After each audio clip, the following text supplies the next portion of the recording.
What's up, everybody? Good morning, and welcome back to another edition of the show. It is December 7th, 2021, rapidly approaching the new year. Joined once again by Kyle Klingman in the library, it looks like, out in Cedar Falls, Iowa. Kyle, how you doing this morning? I'm doing really good, man. How are you? I'm fantastic. I'm fired up. I think it's going to be a great show this morning. Of course, we had Cliff Keen this weekend. Did you get to see much of it? I did. I watched pretty much all of the semifinals, all the finals, and then caught a few of the other matches. But always enjoy that tournament. It's just such a good preseason tournament. Not preseason, but early season tournament. Yeah. Yeah, it's not. It's in the heart of the season, but always enjoy that one. And it's just good competition. It kind of gets things kicked off with that major tournament. So I love watching it. It's so much fun. Yeah, I remember competing in it years ago, and our coach was always saying, "Hey, if you wanna make a name for yourself, you want to get ranked, you want to climb up the rankings, you got to go out and you got to place at Vegas. You got to do really well." And winning, of course, is phenomenal. We'll bring on the 133-pound champion, Dylan Ragason of University of Michigan. How you doing, Dylan? I'm good. How are you? I'm great, man. First of all, congratulations on your victory out at CKLV. How was that for you? It was awesome. Had a hell of a time at the tournament, and it was fun. So nothing like winning. Yeah, absolutely. But I want to kind of start back, as we do with so many of our guests, and just kind of learn your story through the sport, where you came from and how you got to where you are today. So, how did you get into wrestling? How old were you? And what were your early memories like? I started when I was 10. My dad wrestled in high school, and he thought I was always a smaller guy, and I was never really good at team sports. Like passing the ball and stuff like that. So my dad thought it would be a good idea to get me into wrestling, and I wrestled for 2 years, just kind of locally, like through the Park District, and he was my coach and whatever. And then I kind of spurted pretty fast, and at 12 I met Israel Martinez, and he's been my coach ever since. And went to high school at Montini Catholic, and we traveled the world together, and now I'm at the University of Michigan under Sean Barnett, and it's just my story. Yeah. Well, your dad wrestled in high school, and you say he was my coach for the first couple of years. Like, did you have a local club, or was it more really just like your dad kind of coaching you?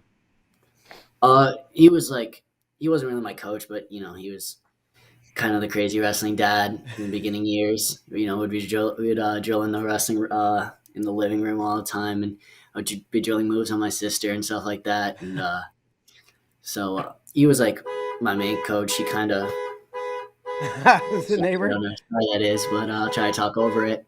But yeah, he was like my main supporter, and I had like Park District coaches, but he kind of knew more than them. And then it's just kind of just how it worked.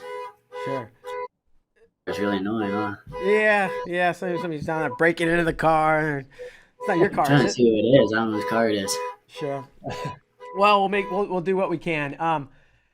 How did you come across Israel? Izzy Martinez, Izzy style.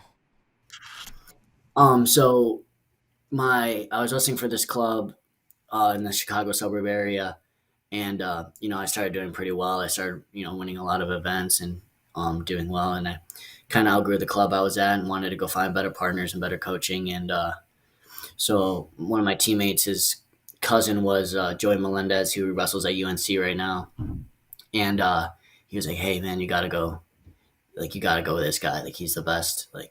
So I started going training with Joey and Justin Perch, who was an assistant coach at Izzy Style at the time.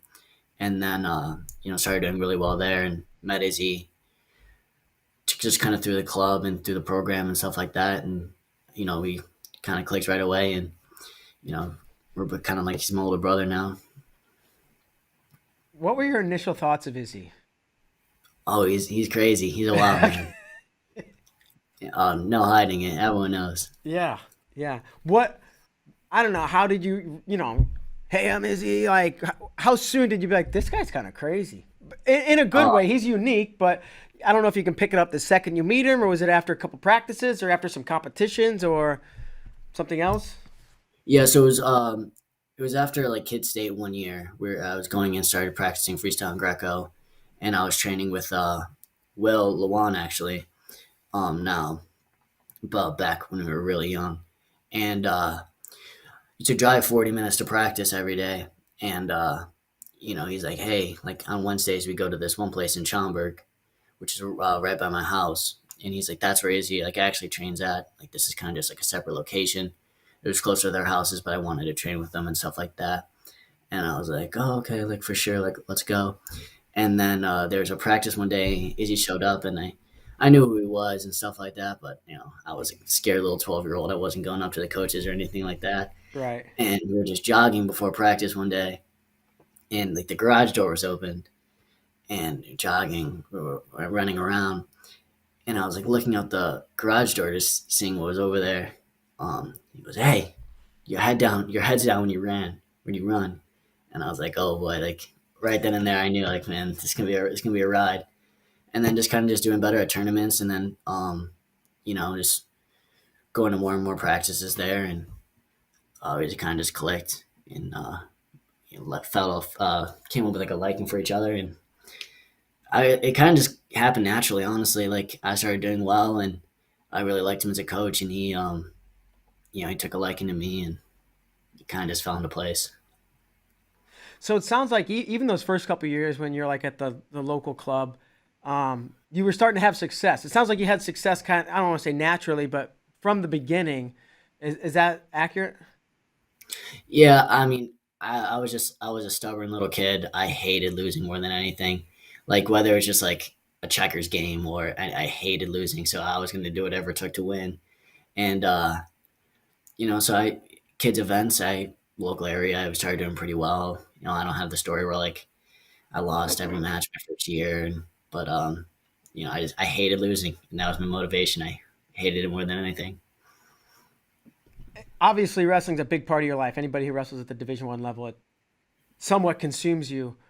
When did you make the decision, when and or why, to like go all, really make this something that you're diving into? When did you develop a passion for wrestling, and was it because you liked something about the sport, or because you liked winning, or because you hated losing and you won because of that?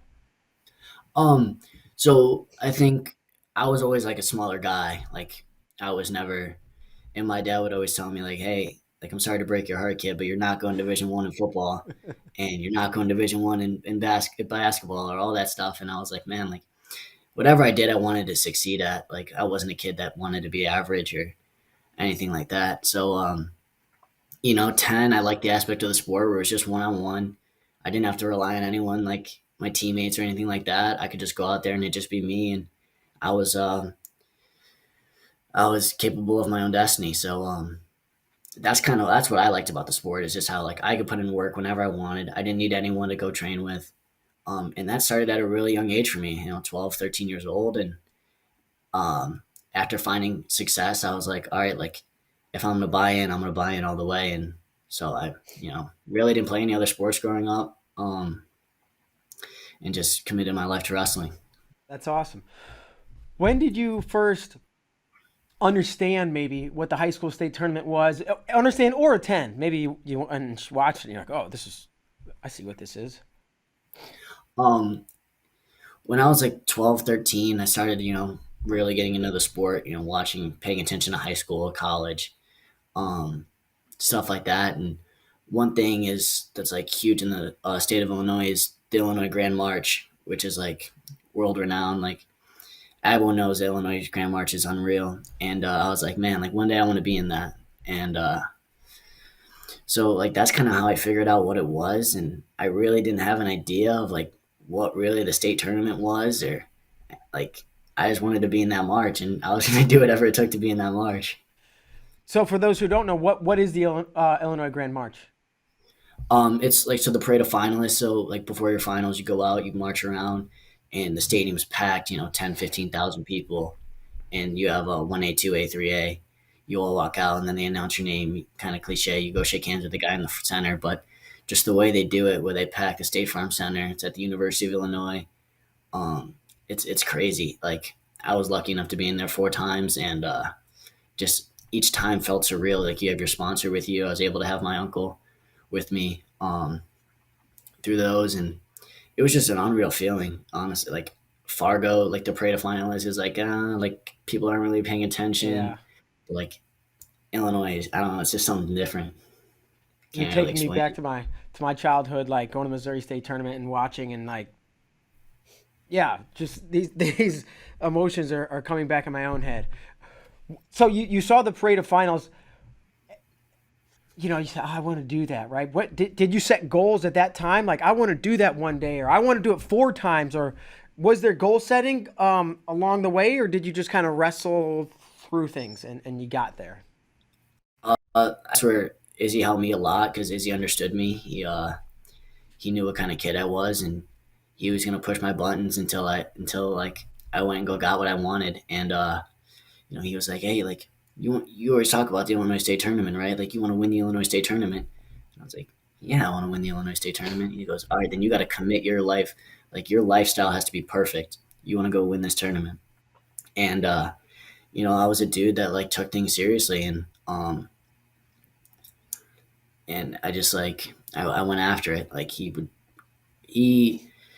was still coaching UFC fighters at the time, so he was a little here and there. But whenever I needed to work out or whenever I asked him to go do something, he was always there for me. And that's why we always have each other's backs now. Is that we just understood each other. How old do you think you were when you had that conversation, or he had that conversation with you? You want to do everything right and commit, and you seemingly totally bought in. Oh, it was daily, every day. Like, how old do you think were the first time you had that conversation? 13, 14. Yeah, every day he would tell me like, "Hey, do you want to be the greatest?" And I was like, "Yeah, I want to be the greatest." Um, he's like, "Then what are you doing in the mornings? What are you eating during lunch? Like all this stuff. Like you running after practice? Like you getting your miles in?"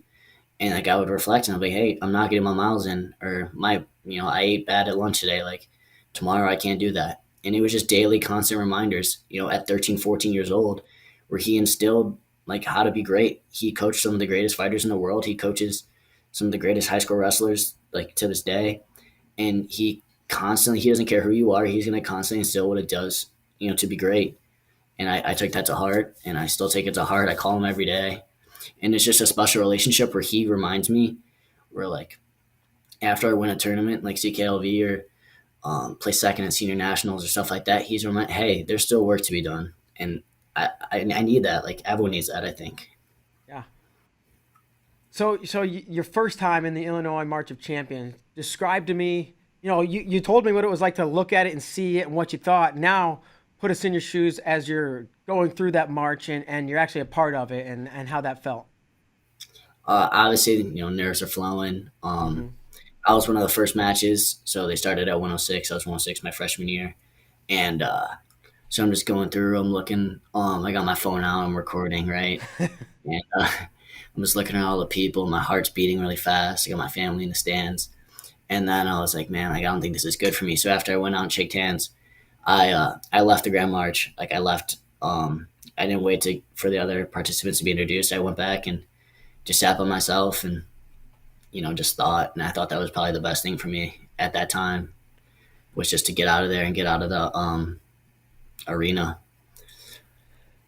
which is kind of crazy because I was like, hey, I've waited for this moment, since I've been 10 years old and I'm leaving. But I thought I needed to do that. That's like a really I'm guessing 15 or 14 or 15 at the time, and to make to consciously process and make that decision. It's like a very mature decision, right? This is what I want. Obviously, you want to win a state title, but as much as you've described how big this march is, how'd you come to that decision? All right, I got to get away from everything. This is too much. I might be even enjoying it or taking it in too much where it's to be a distraction. I don't know. I feel like I really didn't process it that much. Like I felt my heart beating really fast. And honestly, it's one of those things where like you kind of just zone out and you really don't remember that much of it because you're like, whoa, like so starstruck. And I was like, hey, like, man, you still got a 6 minute hard match to wrestle like in about 20 minutes. Like maybe this isn't the best thing for you to be sitting through right now. And it was just like a split decision I made. I like told my coach, I was like, hey, like I need to get out of here. Like I need to go warm up. I need to go, break a sweat, get these nerves out. And it was just a conscious decision. I really don't know what it is, but like I don't know. I don't really care about doing things like the politically correct way, where it's like you have to sit there and wait for everyone and clap. And I'm just not that guy. Like I'll just leave and do my own thing that I think is right. Well, yeah, whatever's best for you, especially in that situation, is what's right. So hats off to you. Um, how'd that match go? I lost my freshman sophomore year in the state finals, both years. I was heartbroken for a little bit. You know, I guess the grandmas got to me or something, but I lost both those years. Um, I don't know. Talk about the motivation as a junior and senior, having been so close for 2 years and wanting to finally get it done. It was just like I don't know. Almost my junior year was probably my hardest year. Um, I think so. They placed top six, and all six kids wrestle Division 1 now, and were eventually state champions either the year before or after. So it was one of my hardest brackets. Um, I wrestled Joel Vanderveer in the finals, who ended up winning Super 32 that year.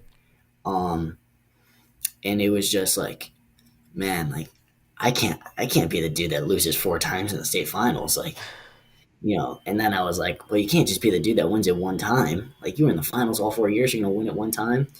And that was just the way I talked to myself. And I was like, man, you got to put in the work. Like, it all stems from day one of what Izzy told you. Like, hey, do you want to grab that donut at breakfast, or do you want to? It's just I don't know. I hated losing though, Yeah, especially both those years. I would imagine. And to the donut, right? The sacrifice for the result, right? It was what you were looking for. So, we talk about when you're a little kid, seeing the Grand March and wanting to do that, and that's at that time maybe a goal. When did you either start paying attention to college wrestling or start thinking about your own life in college wrestling? Uh, I was always like I always wanted to set really high goals for myself, and I still do. Um, but it was just one of those things where like what's the best thing you can do 13, 14? Okay, win the high school state tournament or win Fargo. And then you turn 15, 16, you're like, all right, what do I want to do next? And obviously I'm like getting recruited at this time, and I'm starting to talk to college coaches. So I was like, all right, I want to go to the best university that I can find, or the best university I can go to, and I want to win a national title there. And it was just like 13, 14. I would say those were my prime years. You're just like, all right, I'm all in. Like this is going to be my life until I'm 30 years old, and I'm committed to it. And it was just one of those things that just clicked for me. There wasn't like a specific moment where I was like, you know what, I want to go to the University of Michigan. It was just I'm gonna find the best place, and I'm gonna go there to win. What was the recruiting process like? So I was committed to Stanford. Originally, I committed there the week before the state tournament my junior year, because they were like asking for me to commit and stuff like that, and I was like, you know what, I was going there to be with Real Woods, and he was one of my really good friends growing up. So we were going to go to Stanford together, and then things fell through there. In the fall of my senior year, so I started opening up my recruitment again, and I was thinking Columbia, Princeton, or the University of Michigan, and went on my visit to Columbia, liked it a lot, and then went to my went to the University of Michigan the next weekend, and I was like, you know what, I'm coming here. Like, this place is awesome. The facilities are so nice. I love the coaches, and I tried to get Izzy to cancel my recruiting trip to Princeton, because I was like, I'm not going anywhere else. Like, this is where I want to go. So did you end up canceling that trip to Princeton? No, I ended up going. Izzy was like, hey, like, Yeah. I get it. You like Michigan a lot, but you got to see everything through, see things, through every perspective. And I went there kind of closed minded, definitely closed minded, actually. I was like, man, this isn't Michigan. Like, they don't pack 110,000 in a football stadium, or, they don't, they don't have a standalone facility. And so I went there closed minded, didn't really give Princeton the right chance I probably should have, but, I have no complaints and no regrets. This is a very open-ended question, but what do you like most about being at Michigan and being on the team? I like the atmosphere. I think at first, when I'm like, when you're a recruit or whatever, you look at the facilities where it's like, wow, like this place is so nice, or like, wow, they have 3 full mats, or like, wow, they have a whole like Bana is just this wrestling, like no one else can come in here about wrestling. But then as I started meeting the team and meeting guys like Miles and Mean, meeting the guys like Stavan Micic, I really like those guys have the same goals as me. Like those guys want to win, and they're a super close knit team. I was like, man, like I really can see myself winning here. The coaches care about me, like they want to see what's best for me, and it was just a fact of like the atmosphere and the environment that they provide here, where it's the RTC guys are helping out the college guys are helping out the RTC guys. No one's selfish. Like they all live the right lifestyle where it's like hey, we're gonna when it's time to zone in, we're gonna zone in. And it was just it was a place I wanted to be. It was a place that reminded me a lot of Izzy style back home where things were things were the way they should be. And earlier you mentioned traveling the world with Izzy. Where are some of the places you've gone? What are those experiences like? Yeah. So my first ever plane trip by myself was it was to Cub Swanson's fight when I was 12 years old, and my parents were freaking out because I've never been on a plane by myself before, and I was Yeah. 12, and I met Izzy in Austin, Texas. Like, just he's like, "Hey, you want to come to Cubs fight?" And I was like, "Yeah, sure." Like, when are we leaving? He's like, "Oh, I'm already here, but you can hop on this flight." So like, my parents are sending their 12-year-old kid just like on a flight, never walked through an airport alone, and that was just kind of the stuff. He turned me into a man. Honestly, he turned me. We've been to two world championships together. Made the cadet team and junior team for Greco. Um, so been to Finland together. Been to Estonia together. Been to Athens, Greece together, and like I said, traveling the world, Vegas multiple times together. You know, Fun I, stuff. I get on a lot of airplanes, but I'm an adult. I can't imagine being 12 years old because they can't go through security. They like drop you off at the front door or like put you in the security line and say, "Go." I'm just thinking like, what was that experience like for you flying at 12 years old? Were you terrified? Were you like, no big deal, I got this? Were you nervous? Oh, I was acting like a big shot, but I was definitely scared inside. You know, especially because I'm from Chicago, so I fly in O'Hare, which is like one of the biggest airports in the Huge. United States. Huge, massive lines are everywhere. And I'm like, usually when you're a kid, you just follow your parents to the airport. You're just like, they're like, all right, we're gonna go here. Like, so it was like, I was like, okay, how do I check a bag? And I didn't know they only take credit cards at the airports. I'm trying to hand the dude cash to and all this stuff. And luckily I figured it out. I had a connecting flight, so I had to get off the one Oh, airplane in Nashville and try to find another yeah, whatever it's called, gate, eight. gate. Yeah, and so like it was just it was an experience for me. And then Cub Swanson was cutting weight at the time, so I got off the plane in Austin, Texas, got in a taxi, 12 years old by myself, and just rode 30 minutes. Went to go cut weight with Cub Swanson, and that's it's crazy.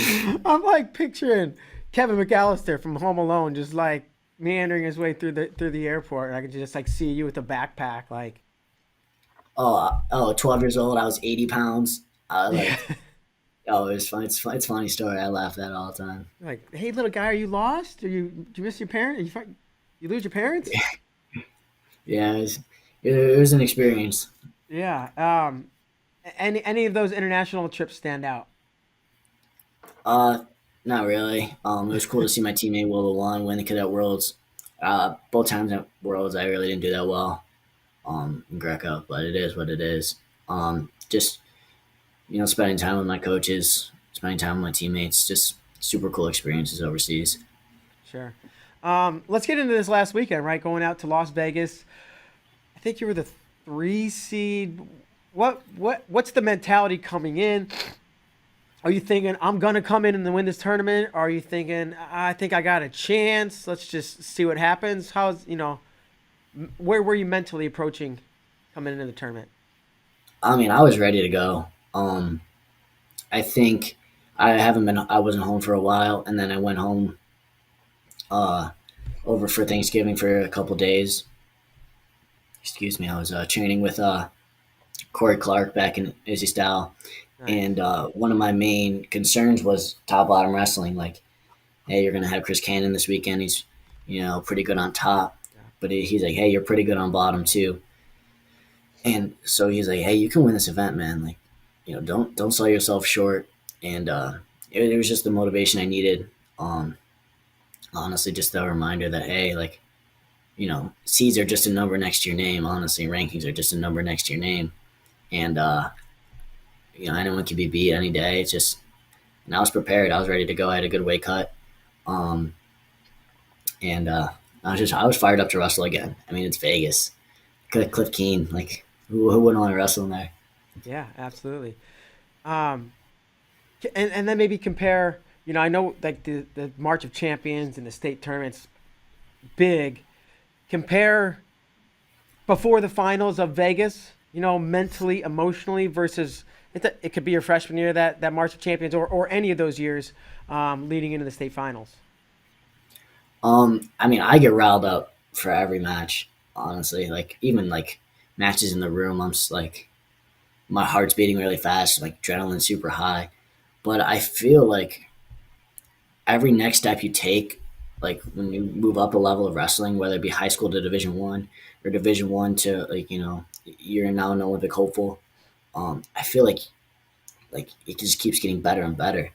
Like wrestling at NCAAs is super cool. Wrestling in Vegas, super cool.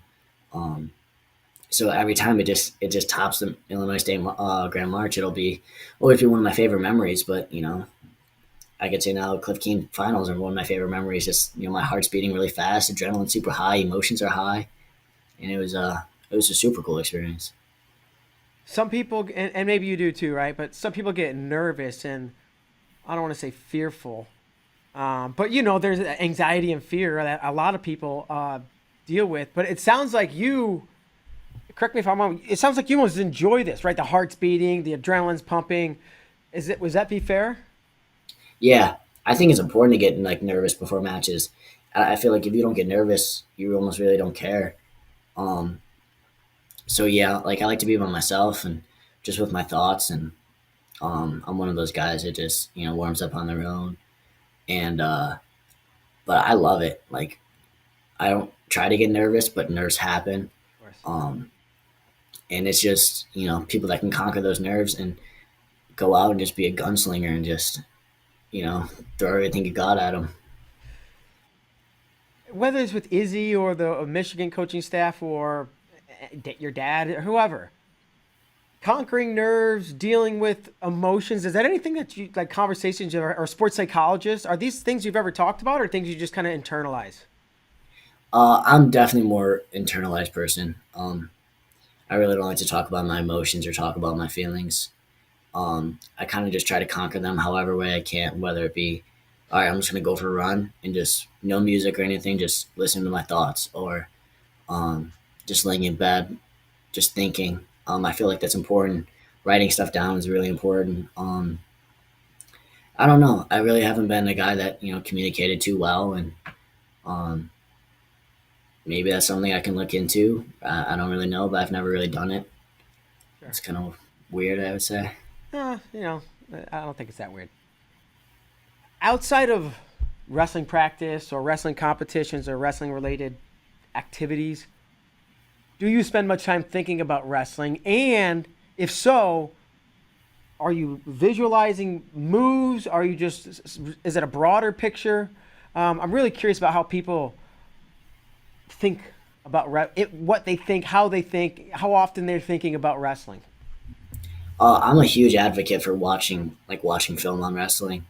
Um, Almost immediately after my matches, I'm watching. I'm seeing places where I could improve, or and then once I'm done critiquing all my matches, I'm watching guys better than me, world level guys, seeing what they do, and I feel like it's almost hard because like if you watch a guy like Sidakov, he's so good that like you almost can't wrestle like him because you're not as good as him, if that makes sense. Sure. Like you can't mimic his moves or mimic his chest lock because like you haven't spent the hours, maybe in days that he spent in that chest lock position.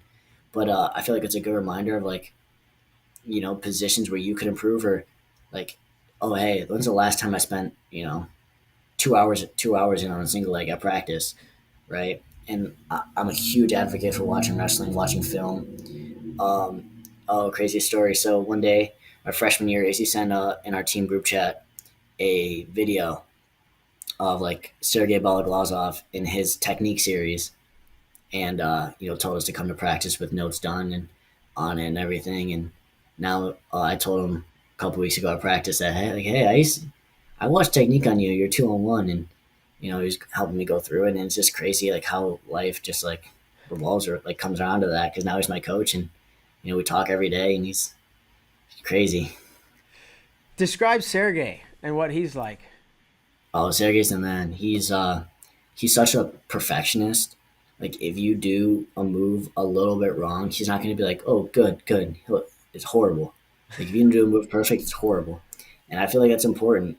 He keeps the standard of like your technique very high, and he's great at like preparing you for events. And um, when I was helping Stefan train for the Olympic Games this summer, he was stay after, help me a little bit, and he's very giving and he's the man. He's still got it too. He's still got From all it. accounts, I hear. Oh Yeah, yeah. he still got it. Um, Talk about the experience of training with Stefan, right? You're training with somebody who's getting to compete in the pinnacle of all things wrestling.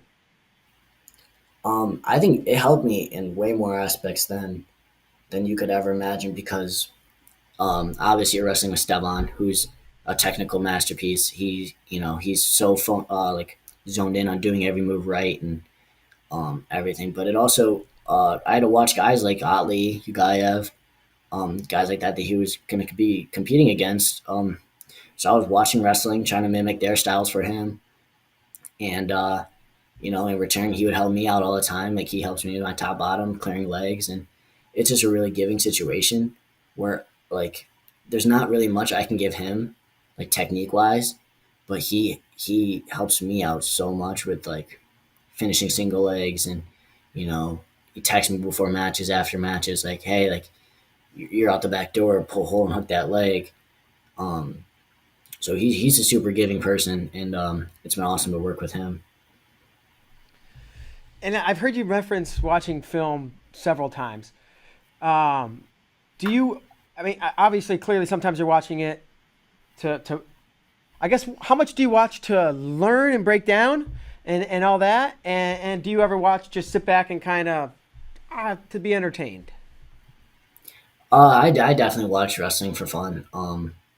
Like if I come home from class one day, like one time we were just watching the Super 32 finals just for fun, and I don't know, I'm not really into like Netflix shows or like Yeah. movies or anything like that, so I'll just throw on wrestling and just sit there and watch it, be on my phone. So not all the time am I zoned in, like watching wrestling but I'll just throw it on because it's just the lifestyle I live. And then there's other times where Alex Dieringer will be showing a move at practice or showing me something from like an underhook, and I'll go back and watch his NCAA finals match, be like, oh, hey, that's where he did it. So I feel like there's two separate times where I'm really just really zoned in and focused on, you know, and the other times just throw it on casually.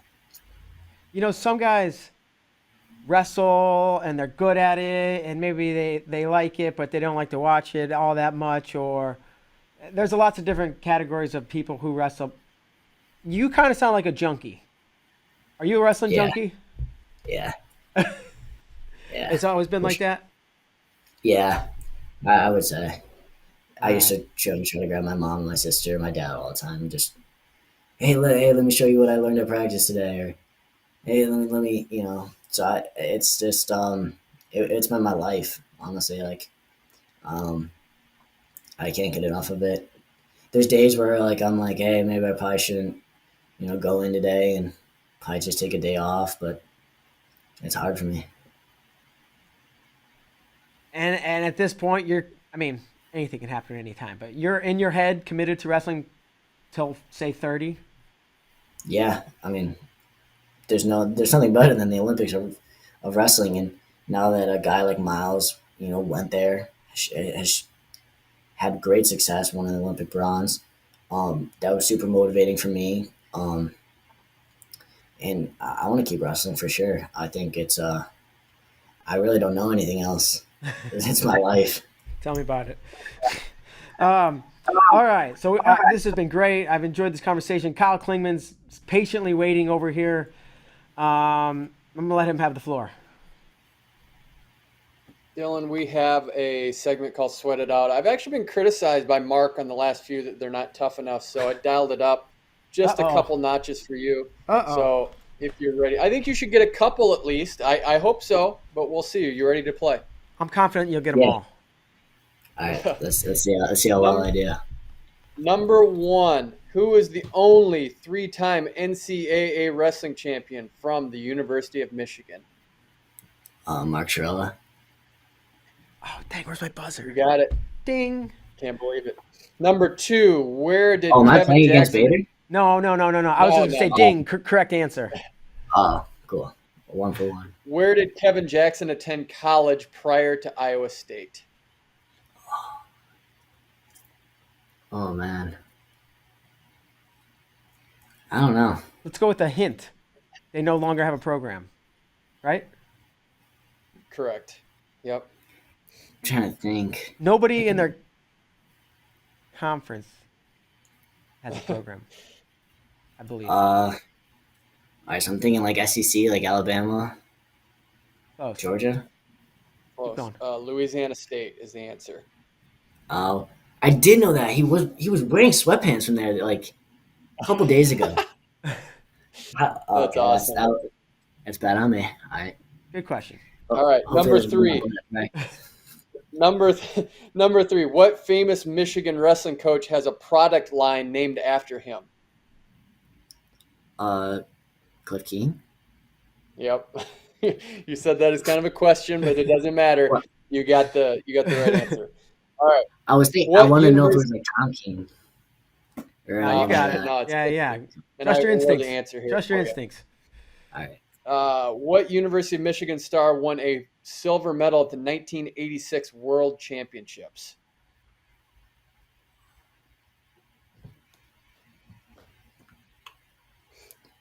Was it Andy? Andy's not that old. How about this? No. You want a hint? Yeah. I believe tell me if I'm wrong, Kyle. He used to be the coach. He was the coach. That's correct. At one point, he was the head coach at Michigan. Man, I'm not that bad. Not that good at history. McFarland? What? McFarland? Ding. Yeah. All right, let's go. Joe McFarland. Man, So I really got to brush up on my history. You just got to wrestle. So just to give you context, he got that silver the year before John Smith went on his run of 6. So he was at 62 kilos. Then John Smith took over after that. Got it. So I didn't know that. And then number 5, what former Michigan NCAA champion coached Dan Gable in college? I'm trying to think. Who is he? All right, so Kevin Russell, Steve Luke.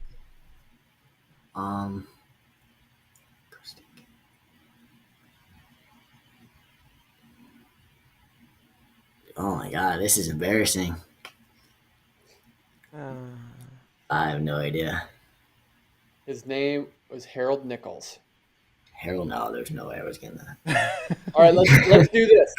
We're gonna put you on the spot. We're gonna give you a bonus to try to make up for it. Where did Dan Gable wrestle in college? Iowa State. Okay, all right.